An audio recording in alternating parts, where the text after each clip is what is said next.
네, 2025학년도 서울대학교 수시 모집 일반 전형 면접 및 구술고사 해설을 시작하겠습니다. 위 제시문은 서울대학교 자연과학대학의 화학부, 지구환경과학부, 그리고 농업생명과학대학의 응용생물화학부, 그리고 사범대학의 화학교육과 학생들을 대상으로 치러진 시험이었습니다. 그럼 먼저 제시문을 먼저 읽고 필요한 개념을, 관련된 개념을 같이 살펴본 후에 하나하나 살펴보도록 할게요. 문제를 같이 읽으면서 한번 파악을 해봅시다.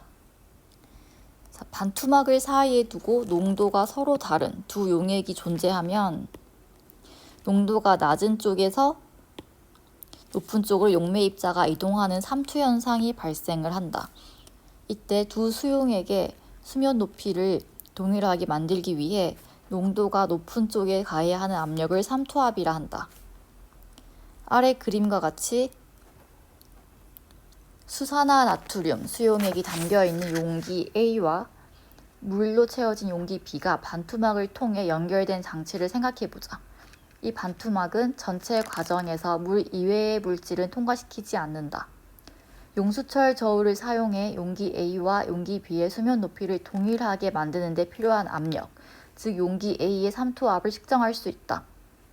용기 A와 B는 모두 온도가 일정하게 유지되는 큰 수조, 항온수조 안에 설치되어 있다.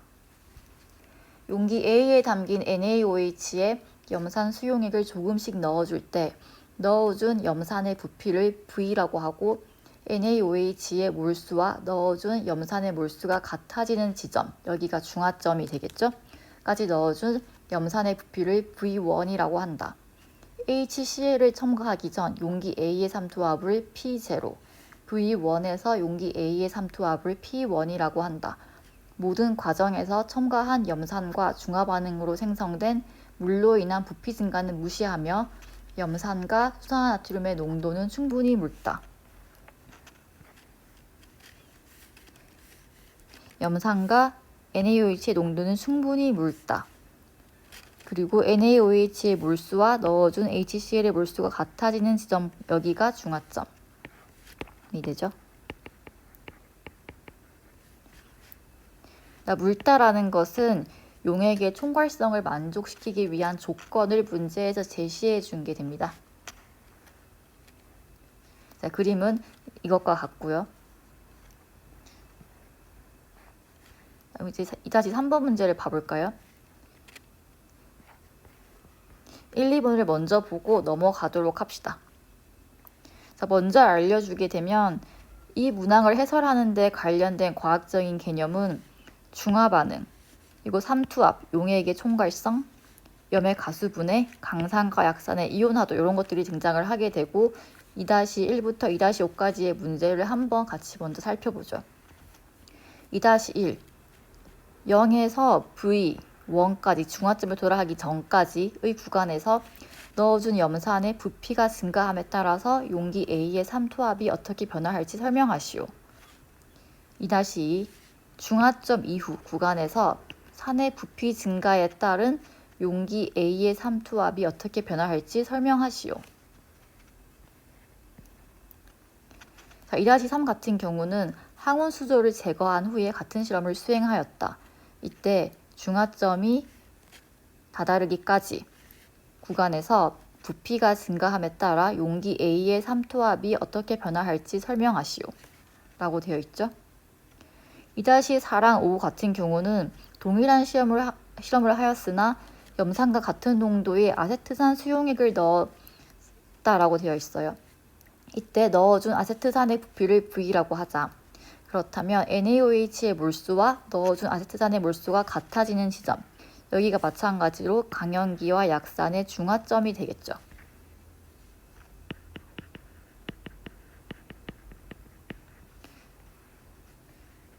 이때까지 넣어준 아세트산의 부피를 V2라고 한다. 그렇다면 아세트산을 첨가하기 전 용기 A의 삼투압을 P0, 그리고 V2에서 용기 A의 삼투압을 P2라고 한다라고 되어 있습니다.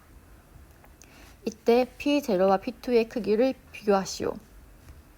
그 다음 2-5 중화점 이후 구간에서 넣어준 아세트산의 부피가 증가함에 따라 용기 A의 삼투압이 어떻게 변화할지 문제 2-2, 즉 염산의 경우랑 비교하여 설명하시오라고 되어 있습니다. 자, 그럼 2-1번부터 봐볼게요. 자, 2-1번 문제. 자, 삼투압의 개념과 중화 반응에서의 입자수 변화를 함께 적용해서 풀어나가야 하는 문항입니다. 자, 삼투압이라고 하는 것이 뭔지 한번 같이 정리를 먼저 해볼까요?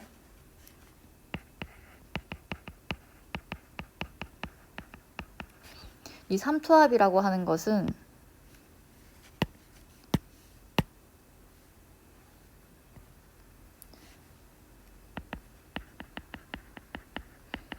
저농도에서 고농도로 용매 분자가 이동하는 현상입니다.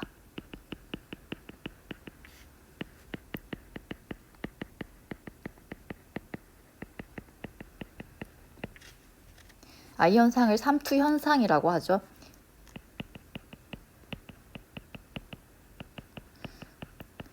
그럼 이때 용매의 흐름을 정지시키기 위해 필요한 압력을 삼투압이라고 합니다. 이때 묽은 용액, 즉 제시문에 주어진 조건에서 삼투압은 묽은 용액의 삼투압은 용액의 총괄성의 법칙에 따라서 용매의 종류에 상관없이 다음 식을 만족시키죠.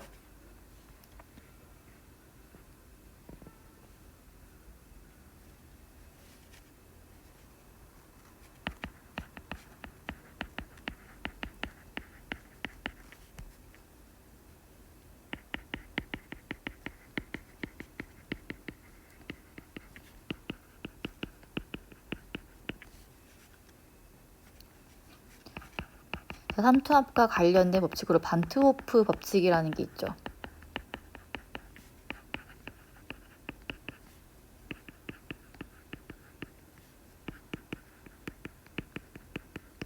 자, 비휘발성, 비전해질 용질이 녹아있는 묽은 용액의 삼투압은 몰농도와 절대온도에 비례한다가 되겠죠.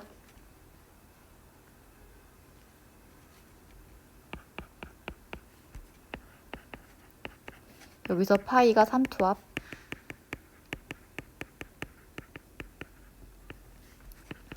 R이 기체상수,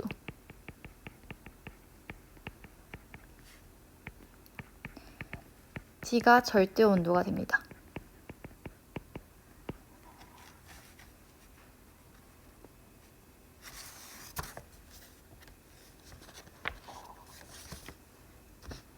이때 중화 반응에서의 입자수 변화를 이제 두 번째로 봐보도록 합시다.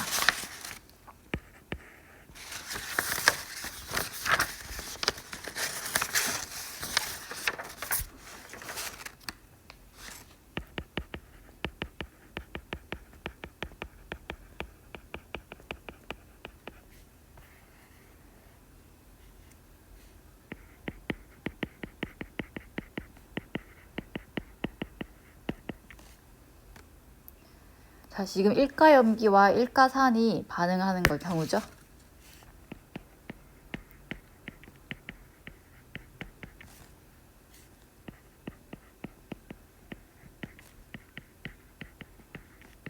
화학 반응식은 이와 같습니다.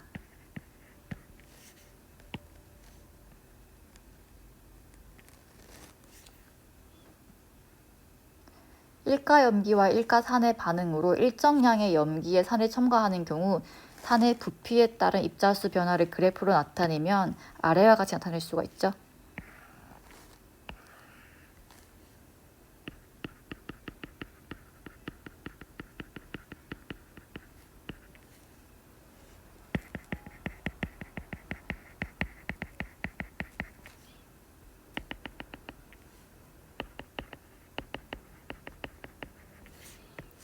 중화점까지 이온수가 일정하다가 중화점 이후 증가하는 이러한 형태를 띠게 됩니다.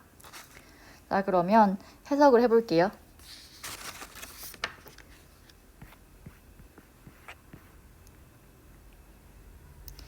자, 모든 과정에서부터 이 괄호 안의 문장을 첨가한 염산과 중화 반응으로 생성된 물로 인한 부피 증가는 무시한다라고 되어 있는데, 일단 첫 번째로 해석 1.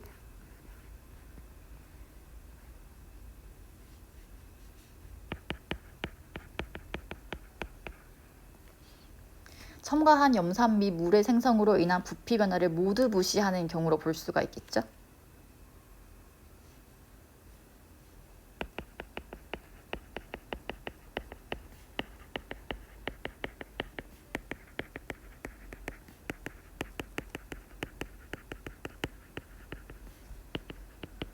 즉 전체 부피 변화를 0으로 보는 경우입니다. 자, 이런 경우 삼투압은 CRT인데 몰 농도는 부피분의 몰수로 볼 수 있죠. 이렇게 바꿔 쓸 수 있습니다.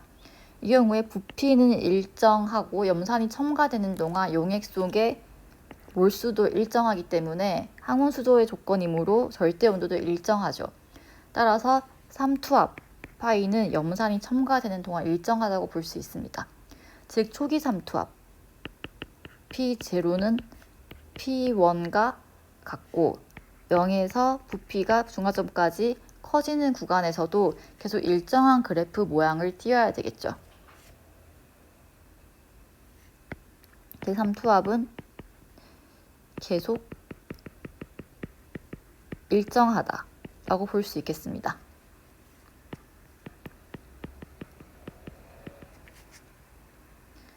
자, 두 번째 해석입니다.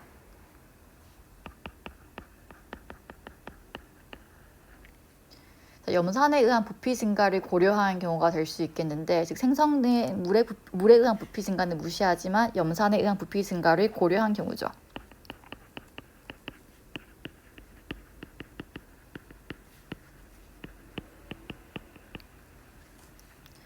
자, 이 경우는 파이는 CRT에서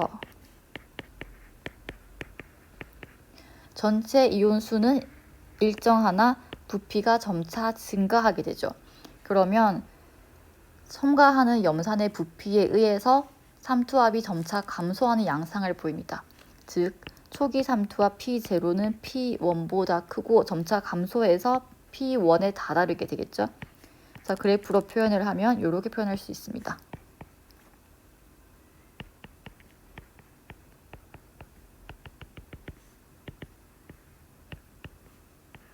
이렇게 표현을 할 수가 있겠죠. 자, 이제 2-2번 문제로 가볼게요.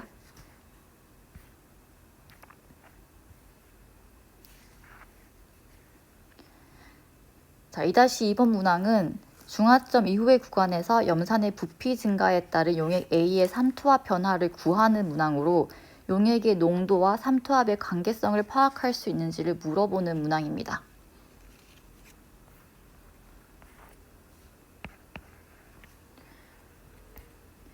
자, V1 이후 중성 용액의 염산을 더 첨가하는 상황이죠. 그렇다면 넣어준 염산의 부피 증가에 따라 용액 속 용질의 이온수가 증가하게 되죠. 용질 이온수가 증가하게 되고 그럼 용액 내 용질의 농도가 증가하게 되죠. 자, 우리가 산염기 반응을 할 때 배웠던 그래프를 다시 한번 봐봅시다. 자, 일정량의 염기에 산을 첨가하는 경우 자, 전체 이온수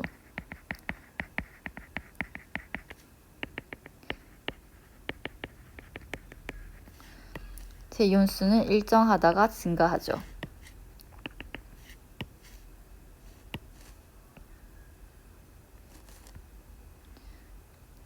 그렇다면 이온의 농도는 어떻게 될까요? 넣어준 산의 부피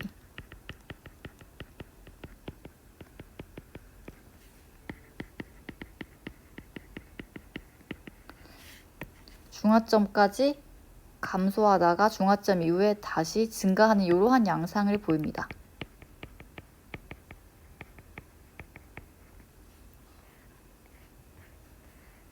자, 그렇다면 삼투압 파이는 몰농도 곱하기 지상수 곱하기 절대 온도인데 이 구간에서 무엇이 중화점 이후에 농도가 증가하게 되죠. 그럼 당연히 삼투압도 증가하게 됩니다. 즉 정리하면 V가 V1보다 큰 구간에서 삼투압은 점차 증가한다. 이렇게 설명할 수 있겠습니다.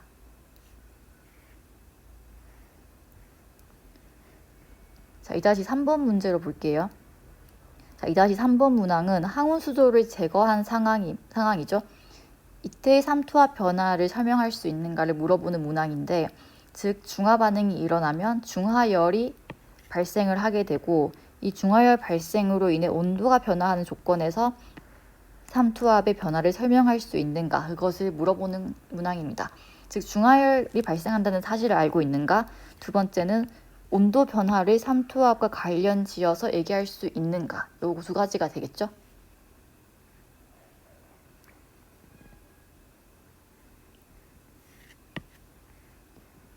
자, 첫 번째 해석으로 가볼게요. 자, 염산 및 생성된 물에 의한 부피 변화를 전부 무시하는 경우입니다. 자, 그렇다면 중화 반응이 일어나는 동안 삼투압은 CRT죠. CRT에서 얘는 부피분의 nRT로 표기를 할 수가 있죠. 이 경우에 C는 일정하죠. 그렇지만 중하열로 인해서 T는 증가합니다. 얘는 일정하나 T가 증가하죠. 그렇다면 삼투압은 점차 증가하여 P1에 도달을 하겠죠.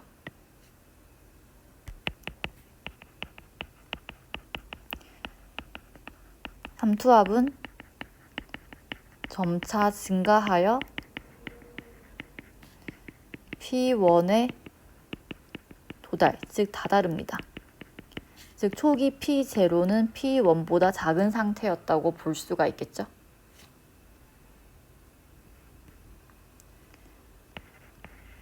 자, 두 번째입니다.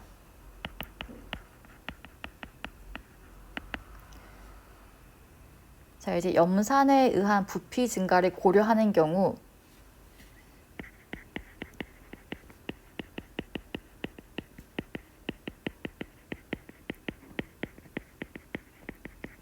즉 물의 생성에 의한 부피 증가를 무시하는 경우가 되겠죠. 그렇다면 이 경우는 중화 반응이 일어나는 동안 부피가 증가하기 때문에 용액의 농도는 감소하고 온도는 증가하는 거죠.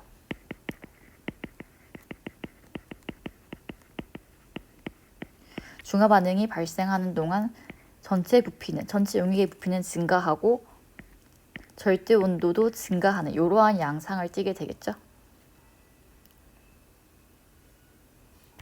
자, 삼투압은 CRT V분의 몰수 곱하기 RT 이렇게 되는데, 중화 반응에 다다르기까지 이 녀석은 전체 이온수는 일정하고 부피는 증가, 그리고 용액의 온도도 함께 증가합니다. 자, 그렇다면 중화 반응이 일어나는 동안 삼투압이 감소를 하긴 할 것이나 온도 변화로 인해 삼투압이 증가하는 것이 함께 있기 때문에 감소하는 정도가 2-1과 비교하여 작을 것이다 라고 예측할 수가 있겠죠.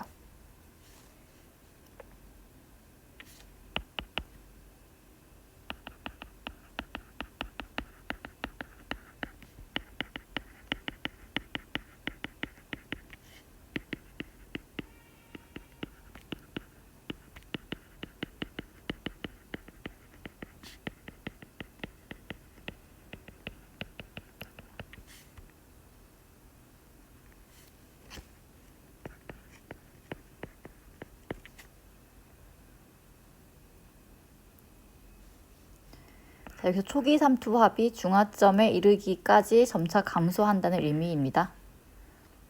자, 세 번째 해석, 하나의 해석이 더 존재합니다.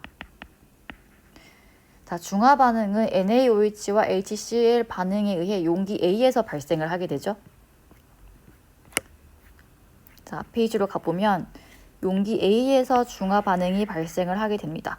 그렇다면 상대적으로 중하열이 발생하는 동안 용기 A의 온도가 용기 B보다 높다고 볼 수가 있겠죠. 그렇다면 용기 A에서 용기 B로 반투막을 통과하여 이동하는 물 분자의 이동 속도가 온도가 높으니까 속도가 빨라서 용매의 이동을 정지시키기 위한 B에서 A로 넘어가는 이것을 정지시키기 위해 필요한 압력이 더 적게 든다고 볼 수도 있겠네요.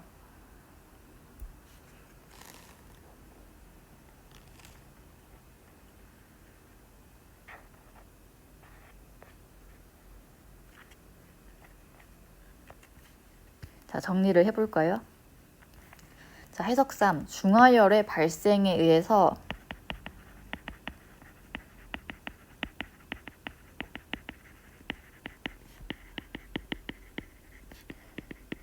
온도가 용기 A가 항상 용기 B보다는 조금씩 높은 상태로 있을 것입니다. 그래서 용기 A에서 용기 B로 반투막을 통과하여 이동하는 물 분자의 이동 속도가 상대적으로 빠르게 되죠.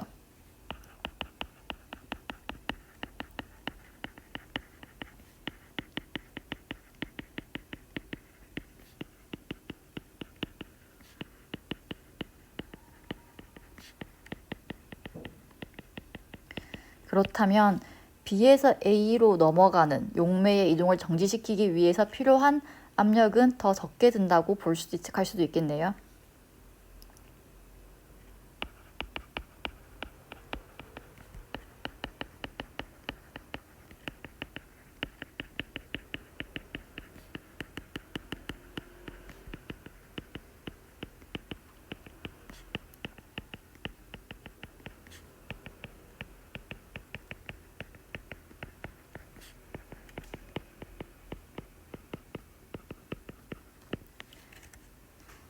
자, 이제 2-1부터 3까지의 풀이를 끝냈는데 정확하게 정제된 문장으로 정리된 것은 선생님이 첨부한 해설 파일에 같이 있으니까 참고하시기 바랍니다. 자, 2-4부터는 염산 대신 아세트산을 사용하여 같은 실험을 수행한 경우가 되겠죠.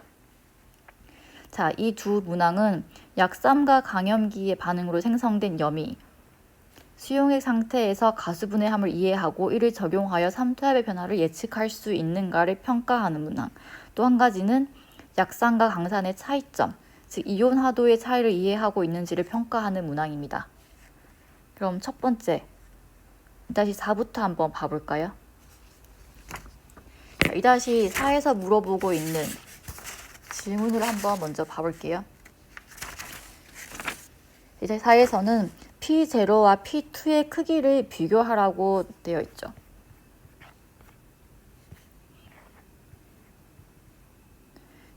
초기 삼투압과 아세트산과의 중화 반응이 완결된 중화점에서의 삼투압을 비교하라고 되어 있는 문항이죠.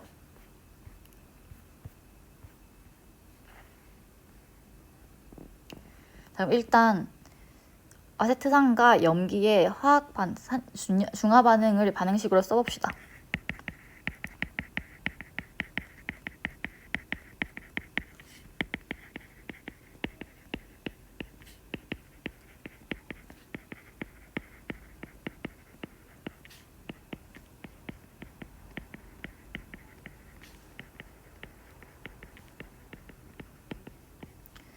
자, V2에서 중화점이죠.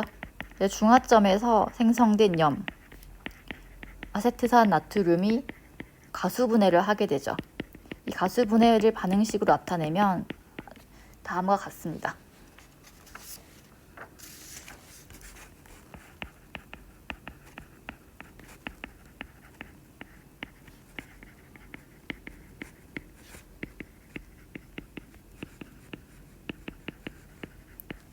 첫 번째 반응은 거의 100% 일어나요. 나트륨이 이온화를 잘하기 때문에. 이때 생성된 아세트산 이온이 물과 가수분해를 하게 되죠. 얘는 적은 양 일어납니다. 가역 반응이죠.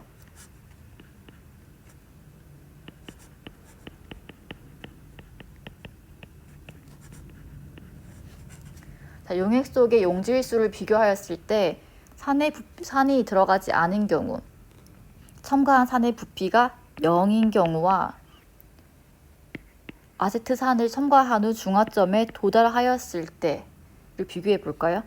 예를 들면 이 경우에 산이 하나 들어가지 않은 경우 처음에 나트륨 NaOH가 100개 있었다고 가정을 하면 이 안에 양이온 100개, 수산화 이온 100개 이렇게 들어있겠죠. 근데 여기에 아세트산을 100개에 넣어서 중화를 끝냈다고 가정을 해봅시다. 그러면 이 100개 중에서 100개가 전부 다 이온화를 하겠죠? 근데 이 중에서 하나가, 사실 하나도 안 하지만 그냥 하나로 가정을 합시다. 훨씬 더 적게 하겠지만 하나 정도가 가수분해를 한다고 한번 가정을 해볼까요? 그럼 이 안에 들어있는 용질의 수는 아세트산이 1개, 아세트산 이온이 99개, 그리고 나트륨 이온이 100개 이렇게 들어있죠. 적은 양이긴 하지만 용질의 수가 여기가 조금 더 많죠.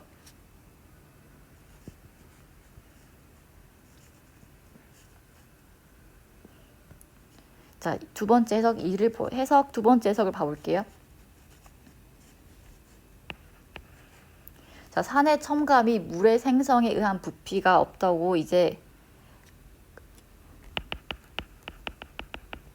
부피 변화를 두 가지로 나누어서 생각을 해봅시다.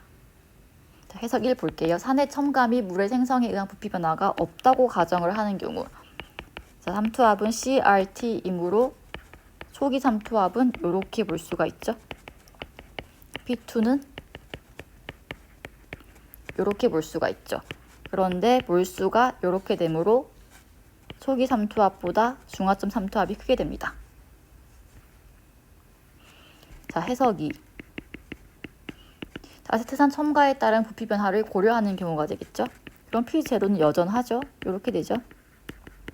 P2는 아세트산의 부피 V0에서 V2만큼 들어왔고 N2만큼 있는 상황이죠. 이때 아세트산 나트륨의 가수분해 반응은 매우 적게 일어나기 때문에 부피 증가가 용질의 증가량에 비해서 커요. 부피 증가에 따른 용질 입자수의 변화가 크지 않다고 예상을 할 수 있다는 거죠. 즉, 초기 삼투압과 중화점에서의 삼투압의 차이가 2-1의 경우보다는 작지만 여전히는 아니고 P0가 P2보다 크다. 하지만 2-1의 경우에 비해서 이 차이가 적다. 이렇게 예측할 수 있습니다.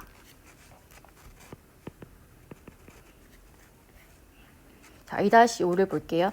2-5는 이온화도 차이를 이해하고 있는지를 평가하는 문항인데, 자, 반트호프 법칙에서 용액수 용질을 이온화하는 경우 다음의 식을 따르게 돼요. 여기서 이 i는 반트호프 계수라고 합니다. 용질의 이온화 정도를 나타냅니다. 자, 염산과 아세트산의 농도가 같더라도 이온화 정도에 따라서 삼투압의 크기가 달라질 수 있다는 거죠. 자, 그럼 두 번째, 자, 농도가 묽은 염산과 아세트산의 이온화도는 아래와 같이 비교할 수가 있어요. 자, 염산은 강산이기 때문에 거의 99.9% 이온화를 합니다. 이온화도는 거의 1에 가깝죠. 자, 아세트산은 약산이기 때문에 매우 극소량 이온화를 하게 되죠. 자, 이온화 상수는 값이 이와 같습니다.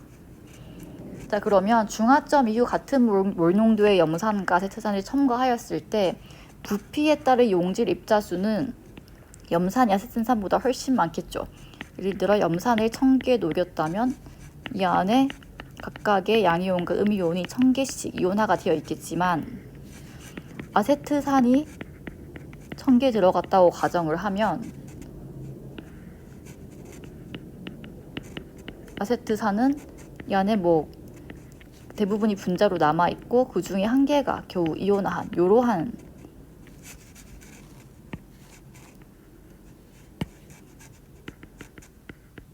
상황이라고 볼 수 있겠죠. 선생님이 가정을 한 거예요. 정확한 수치가 아니라.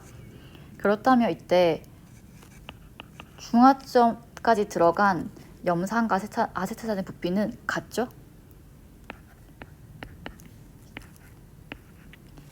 즉 V1과 V2는 같습니다. 염산의 삼투압을 식으로 나타내면 염산의 삼투압은 V1 플러스 V분의 NH 플러스 NCl 마이너스 RT가 되겠죠. 같은 부피가 들어갔을 때 아세트산의 삼투압은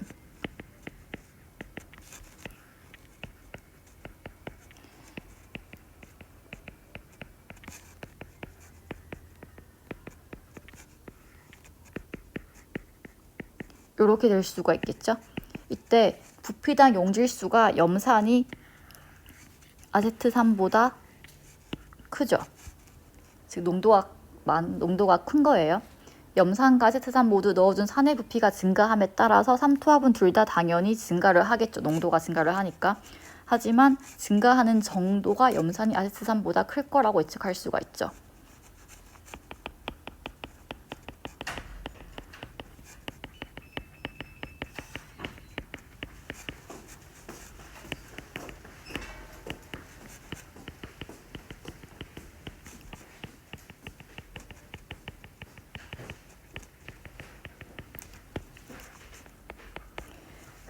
다르게는 반트호프 계수를 이용해서 반트호프 계수 i의 값이 염산이 아세트산보다 더 크므로 염산의 경우에 부피에 따른 삼투압의 증가가 더 클 것으로도 예측할 수가 있겠죠.